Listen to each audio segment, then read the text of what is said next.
दोस्तों ये जो हम पर्यावरण के प्रश्न लगवा रहे हैं सभी परीक्षाओं के लिए अति महत्वपूर्ण है, चाहे आप स्टेट लेवल का एग्जाम देने जा रहे हो या सेंट्रल लेवल का एग्जाम देने जा रहे हो। जहाँ कहीं भी पर्यावरण के प्रश्न पूछे जाएंगे उन सभी परीक्षाओं के लिए रामबाण सिद्ध होगा। तो बिना किसी देरी की चलिए शुरू करते हैं। तो दोस्तों सबसे पहला प्रश्न है, जलवायु परिवर्तन एक्शन प्लान पर कार्य करने वाला भारत का पहला प्रदेश कौन सा है? बहुत ही महत्वपूर्ण प्रश्न है। तो ऑप्शन ए होगा, बी होगा, सी होगा या डी होगा? तो इसका राइट आंसर है दोस्तों ऑप्शन ए, दिल्ली जो है वो जलवायु परिवर्तन एक्शन प्लान पर कार्य करने वाला भारत का पहला प्रदेश है। ठीक है, दूसरा प्रश्न लेते हैं, बोरी वन्य जीव अभ्यारण्य किस प्रदेश में है? बहुत ही महत्वपूर्ण प्रश्न है। ऑप्शन ए होगा, बी होगा, सी होगा या डी होगा? तो इसका राइट आंसर है दोस्तों ऑप्शन ए, मध्य प्रदेश में बोरी वन्यजीव अभ्यारण्य स्थित है। ठीक है, तीसरा प्रश्न लेते हैं, जीबी पंत हिमालय इंस्टीट्यूट उपस्थित है, तो ये कहाँ पर उपस्थित है? ऑप्शन ए होगा, बी होगा, सी होगा या डी होगा? तो इसका राइट आंसर है दोस्तों ऑप्शन ए, उत्तराखंड में जीबी पंत हिमालयन इंस्टीट्यूट स्थित है। चौथा प्रश्न लेते हैं, गंगा एक्शन प्लान कब प्रारंभ हुआ? बहुत ही महत्वपूर्ण प्रश्न है। ऑप्शन ए होगा, बी होगा, सी होगा या डी होगा? तो इसका राइट आंसर है दोस्तों ऑप्शन डी, 1984 में गंगा एक्शन प्लान स्टार्ट किया गया था। ठीक है, नेक्स्ट प्रश्न लेते हैं। पांचवा प्रश्न है, निम्न में से प्राथमिक उत्पादक है कौन है दोस्तों? तो ऑप्शन ए होगा, बी होगा, सी होगा या डी होगा?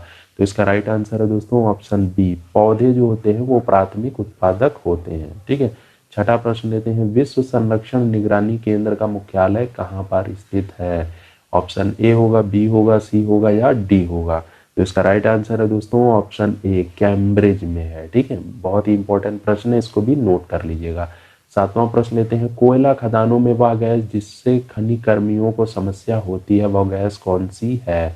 तो ऑप्शन ए होगा, बी होगा, सी होगा या डी होगा? तो इसका राइट आंसर है दोस्तों ऑप्शन बी, SO2 जो होता है वो कोयला खदानों में गैस खनि कर्मियों को इससे बहुत ही समस्या होती है। ठीक है, आठवां प्रश्न लेते हैं, वेदांता एल्युमिनियम जो विवादों में रही पर्यावरण को लेकर किस राज्य में स्थित है? बहुत ही महत्वपूर्ण प्रश्न है। तो ऑप्शन ए होगा, बी होगा, सी होगा या डी होगा? तो इसका राइट आंसर है दोस्तों ऑप्शन डी, उड़ीसा में स्थित है वेदांता एल्युमिनियम। ठीक है, नौवां प्रश्न लेते हैं, विश्व वानिकी दिवस कब मनाया जाता है? बहुत ही महत्वपूर्ण प्रश्न है। ऑप्शन ए होगा, बी होगा, सी होगा या डी होगा? तो इसका राइट आंसर है दोस्तों ऑप्शन ए, 21 मार्च को विश्व वानिकी दिवस मनाया जाता है। अब दोस्तों जो भी प्रश्न आपको नहीं आते हैं बस उनको नोट करते चलिए। आप देखेंगे कोई भी परीक्षा देंगे, किसी भी स्टेट की परीक्षा देंगे या सेंट्रल की, वहां पर पर्यावरण से रिलेटेड जो भी महत्वपूर्ण प्रश्न है वो सारे मैं आप लोगों को करा दूंगा। सिर्फ आप लोगों को हमारा सपोर्ट करना है। वो सपोर्ट कैसे करना है? लाइक और शेयर करके। ठीक है, तो दोनों काम करिए आप लोग, और जिससे कि हमें मोटिवेशन मिलेगी और हम आप लोगों के लिए और भी बेहतरीन वीडियोस लाते रहेंगे। 10वां प्रश्न लेते हैं, आयल जयपर किस संस्थान की खोज है? बहुत ही महत्वपूर्ण प्रश्न है। तो ऑप्शन ए होगा, बी होगा, सी होगा या डी होगा? तो इसका राइट आंसर है दोस्तों ऑप्शन डी, टेरी आयल जयपर की खोज की थी। अब दोस्तों इसका फुल फॉर्म मैं बता देता हूं। इसका फुल फॉर्म क्या है? The energy and resource institute. ठीक है, इसका फुल फॉर्म नोट कर लीजिए, टेरी का the energy and resource institute. ये बहुत ही महत्वपूर्ण प्रश्न है। 11वां प्रश्न लेते हैं, जैविक खेती में भारत का पहला राज्य कौन सा है? बहुत ही महत्वपूर्ण प्रश्न है। ऑप्शन ए होगा, बी होगा, सी होगा या डी होगा? तो इसका राइट आंसर है ऑप्शन बी, सिक्किम जो है वो जैविक खेती में भारत का पहला राज्य है, यानी ऑर्गेनिक स्टेट का इसे दर्जा दिया गया है। ठीक है, 12वां प्रश्न लेते हैं, कुनो वन्य जीव अभ्यारण्य किस प्रदेश में स्थित है? ये जितने भी वन्य जीव वाले प्रश्न हैं ये सारे इंपॉर्टेंट मैं आप लोगों को करा दूंगा। आप लोगों को ज़्यादा याद करने की ज़रूरत नहीं है, सिर्फ जो जो मैं आप लोगों को बताता चल रहा हूँ उतने ही याद करने। ठीक है, तो ऑप्शन ए होगा, बी होगा, सी होगा या डी होगा? तो इसका राइट आंसर है ऑप्शन डी, मध्य प्रदेश में कुनो वन्य जीव अभ्यारण्य है। ठीक है, 13वां प्रश्न लेते हैं, ट्रैफिक नामक संस्था संबंधित है? बहुत ही महत्वपूर्ण प्रश्न है। तो ऑप्शन ए होगा, बी होगा, सी होगा या डी होगा? तो इसका राइट आंसर है दोस्तों ऑप्शन बी, बड़े पौधों व जंगली जानवरों के अवैध व्यापार रोकने हेतु ट्रैफिक नामक संस्था की स्थापना की गई है। ठीक है, अब इसका फुल फॉर्म बहुत इंपॉर्टेंट है तो वो भी देख लीजिए, trade record analysis of flora and fauna in commerce. ये फुल फॉर्म है, इसको भी नोट कर लीजिएगा। ठीक है, 14वां प्रश्न लेते हैं, बीईई का फुल फॉर्म क्या है? ये बहुत ही इंपॉर्टेंट प्रश्न है। ऑप्शन ए होगा, बी होगा, सी होगा या डी होगा? तो इसका राइट आंसर क्या हो जाएगा दोस्तों? इसका राइट आंसर है option B, bureau of energy efficiency. ये जो है बीईई का फुल फॉर्म है। 15वां प्रश्न लेते हैं, अम्ल वर्षा इनमें से किसके द्वारा होती है? बहुत ही महत्वपूर्ण प्रश्न है। ऑप्शन ए होगा, बी होगा, सी होगा या डी होगा? तो इसका राइट आंसर हो जाएगा दोस्तों ऑप्शन डी, SO2 जो होता है अम्ल वर्षा इनके कारण होती है। और ये प्रश्न जो है मैंने लिया था पर्यावरण के पार्ट 2 वाले में, क्वेश्चन आप लोगों से पूछा था कमेंट में, तो उसका ये आंसर है। तो जिन्हें नहीं पता था वो लोग यहाँ पर देख सकते हैं। अब 16वां प्रश्न लेते हैं, SO2 की मात्रा पर्यावरण में उपस्थित है तो कितनी मात्रा है? ऑप्शन ए होगा, बी होगा, सी होगा या डी होगा? तो इसका राइट आंसर है ऑप्शन बी, 0.03% जो है CO2 यानी कार्बन डाइऑक्साइड की पर्यावरण में मात्रा उपस्थित है। 17वां प्रश्न लेते हैं, एशियाई शेर भारत के किस राज्य में पाए जाते हैं? ऑप्शन ए होगा, बी होगा, सी होगा या डी होगा? तो इसका राइट आंसर है दोस्तों ऑप्शन ए, गुजरात के गिर के जंगलों में ये पाए जाते हैं एशियाई शेर। ये बहुत ही इंपॉर्टेंट है, ठीक है। 18वां प्रश्न लेते हैं, भद्रा वन्यजीव अभ्यारण्य किस प्रदेश में है? बहुत ही इंपॉर्टेंट प्रश्न है। ऑप्शन ए होगा, बी होगा, सी होगा या डी होगा? तो इसका राइट आंसर हो जाएगा दोस्तों ऑप्शन ए, कर्नाटक में भद्रा वन्यजीव अभ्यारण्य स्थित है। 19वां प्रश्न लेते हैं, सत्यमंगलम वन्यजीव अभ्यारण्य किस प्रदेश में स्थित है? तो ऑप्शन ए होगा, बी होगा, सी होगा या डी होगा?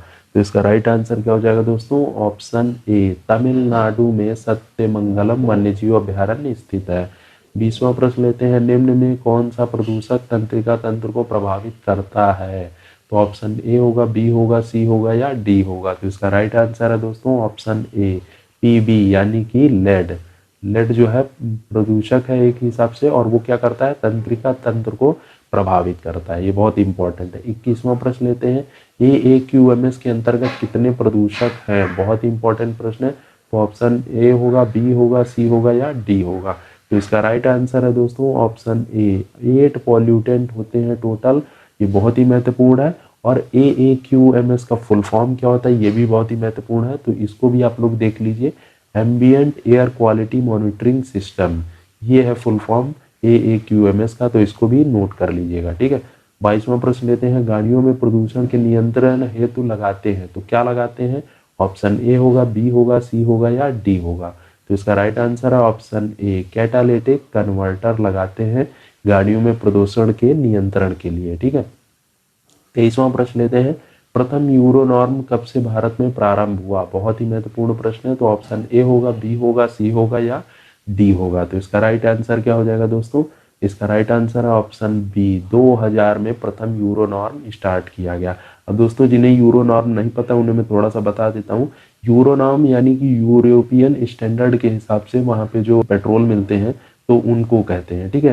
तो लेकिन वो इंडिया में जब आते हैं तो यहाँ पर वो BS के नाम से मिलते हैं। आप लोगों ने सुना होगा आजकल BS6 के जो कि इंडिया में लॉन्च करने वाले हैं, तो BS6 यानी ये 6th वर्जन है। तो ये जो BS1 जो था वो 2001 में आया था, ठीक है, BS1।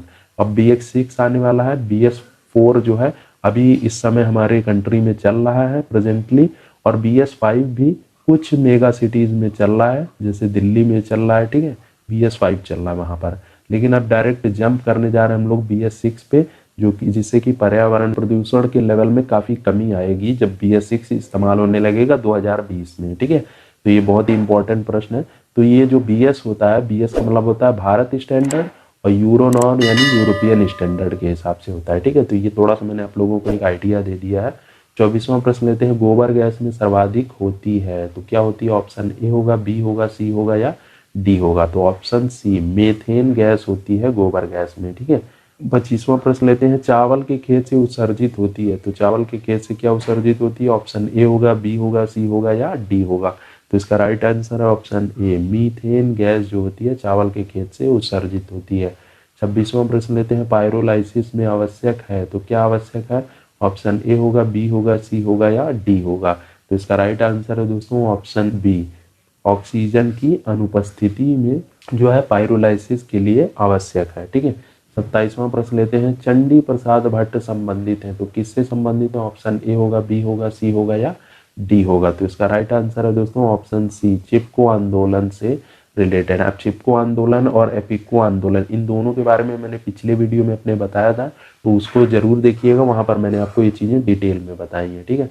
28वां प्रश्न लेते हैं, WWF का प्रतीक चिन्ह क्या है? बहुत ही महत्वपूर्ण प्रश्न है। तो ऑप्शन ए होगा, बी होगा, सी होगा या डी होगा? तो इसका राइट आंसर है दोस्तों ऑप्शन डी, सफेद पांडा जो है वो WWF का प्रतीक चिन्ह है। और ये रहा सफेद पांडा, यही सेम जो है ये WWF का प्रतीक चिन्ह है। तो इसको भी देख लीजिए ध्यान से, जिससे कि आपको चीजें याद रहेंगी।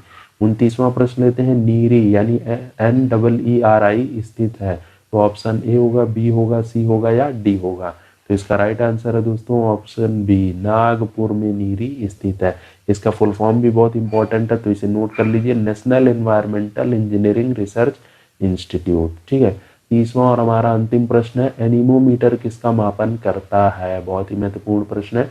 तो दोस्तों इससे जो जितने भी मापक यंत्र हैं इनका ट्रिक का वीडियो मैंने ऑलरेडी बना रखा है। तो अगर आपने अभी तक उन वीडियोस को नहीं देखा है तो आप लोग GS ट्रिक के वीडियो में जाकर देख सकते हैं, मापन यंत्र वाले। वो बहुत ही महत्वपूर्ण, मैंने सारे डिटेल में आप लोगों को करा रखे हैं, वो भी ट्रिक से। तो ऑप्शन ए होगा, बी होगा, सी होगा या डी होगा? तो इसका राइट आंसर है ऑप्शन बी, पवन वेग को मापने के लिए एनीमोमीटर का यूज किया जाता है। अब दोस्तों ये है आज का क्वेश्चन आप लोगों के लिए, जैव विविधता दिवस कब मनाया जाता है? तो ऑप्शन ए होगा, बी होगा, सी होगा या डी होगा?